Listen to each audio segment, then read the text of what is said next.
נו. מאפיה. כל רוסים מאפיה. מאפיה. אתה מאפיה. פפואס, בלד. מה זה פפואס? פפואס זה קניבל, בלד, מאפריקה. יותר טוב. כן, עם מקל ביד. מאיפה זה? מאפריקה. מה זה?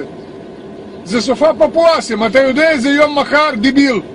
לא. לא? איזה? אתה יגודי? אתה פושע. ואתה לא יודע איזה יום מחר? לא. אתה פושע שנתנו... מחר נגמר המלחמה עם נאצים, 9 למאי, דיביל בלד.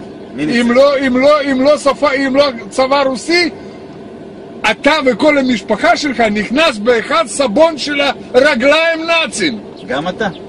גם אני, אבל אני יודע, אתה לא. בגלל אתה קניבל.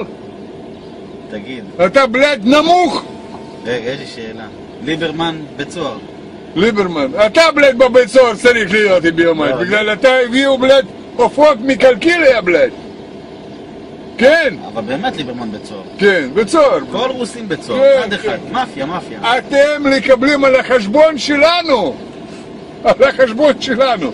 אתם מקבלים טיקטס בלד בחזרה. בקסבלנקה. אתה יודע... קסבלנקה בלד. אתה יודע... מרקש. אתה גר במרקש, בלפלמות בלד, יהיה בסדר, לא צריך מיצובישי, לא צריך לעבוד. פלאפל, חומוס, טחינה, יש.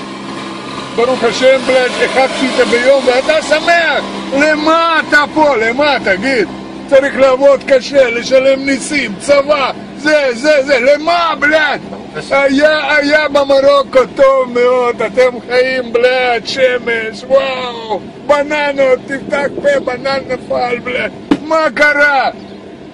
דיבילים בלד. שמו אותך פה, להישרף בבודקה.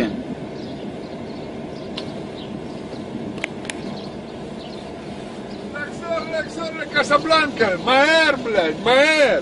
לקבלים לכם, מחכים לכם שם. אני תכף יורד מהאוטו, אני אתן לך 2 מכות. כן, 2 מכות, אתה 2 פעמים יכול לעשות לי מוצץ בלד. תכף אני בא אליך. כן, היום זה הסוף שלך. בוא, אתה אוהב משהו חריף?